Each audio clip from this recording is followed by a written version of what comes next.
రాష్ట్రంలో మున్సిపల్ ఎన్నికలతో రాజకీయ వాతావరణం వేడెక్కింది. పార్టీ గుర్తులతో జరిగే ఎన్నికలు కావడంతో ప్రతిష్టాత్మకంగా తీసుకున్న సీఎం రేవంత్ రెడ్డి కాసేపట్లో మంత్రులతో సమావేశం కానున్నారు. మరింత సమాచారం మా ప్రతినిధిని తిరుపాల్ను అడిగి తెలుసుకుందాం. తిరుపాల్, చెప్పండి, ఏం జరుగుతుంది? మంత్రులతో సీఎం సమావేశంలో ఏ అంశాలు చర్చించే అవకాశం ఉంది? లక్ష్మి, మున్సిపల్ ఎన్నికలకు సంబంధించి ఇప్పటికే అభ్యర్థుల ప్రకటన దాదాపు పూర్తయింది. దానికి సంబంధించి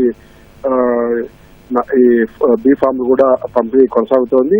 అయితే ఈవేళ నామినేషన్ ఉపసంహరణ, అదేవిధంగా బీ ఫామ్ ల పంపిణీ కార్యక్రమము ఈ వేళతో ముగుస్తున్నందున ఈ సాయంత్రం 6:30 గంటలకు ముఖ్యమంత్రి క్యాంప్ కార్యాలయం జూబ్లీ హిల్స్ లోని ఆఫీసులో ప్రత్యేకంగా ఎవరైతే పార్లమెంట్ నియోజకవర్గాలకు ఇన్ఛార్జీలుగా వ్యవహరిస్తున్నారో మంత్రులు, సీనియర్ నాయకులు వాళ్ళందరితో కూడా ప్రత్యేకంగా ముఖ్యమంత్రి సమావేశం కానున్నారు. ముఖ్యమంత్రితో పాటు పిసిసి అధ్యక్షుడు మహేష్ కుమార్ గౌడ్, అదేవిధంగా రాష్ట్ర వ్యవహారాల ఇన్ఛార్జి మీనాక్షి నటరాజన్, వీళ్ళు ముగ్గురు కూడా సమావేశంగా ఉన్నారు.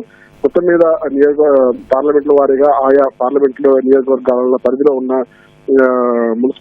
మున్సిపాలిటీస్ కానీ లేక నగరపాలక సంస్థలు కానీ అక్కడ ఉన్న తాజా రాజకీయ పరిణామాలు, అక్కడ కాంగ్రెస్ పార్టీకి ఉన్న బలాబలాలకు సంబంధించి కూడా పూర్తిగా ఆరా తీరున్నారు. అదేవిధంగా ఈ వారం రోజుల పాటు ప్రచారం చేసుకునేదానికి అవకాశం ఉండాలి. ఈ వారం రోజుల్లో ఎలాంటి వ్యూహాలతో ముందుకెళ్ళాలి, ఎలాంటి ప్రచారం జరగాలి, ఆ ప్రచారానికి సంబంధించి గడప గడపకు రాష్ట్ర ప్రభుత్వం గత 2 సంవత్సరాలుగా చేపట్టిన అభివృద్ధి సంక్షేమ కార్యక్రమాలు, అదేవిధంగా రాబోయే కాలంలో ఈ మున్సిపాలిటీల అభివృద్ధికి కానీ నగరపాలక సంస్థల అభివృద్ధికి కానీ ప్రభుత్వం చేపట్టబోయే కార్యక్రమాలకు సంబంధించి కూడా ఏ అంశాలను ప్రధానంగా తీసుకోవాలి, జనం దగ్గర తీసుకెళ్లాలన్న అంశాల కింద పూర్తిగా మంత్రులతో సమీక్షిస్తున్నారు.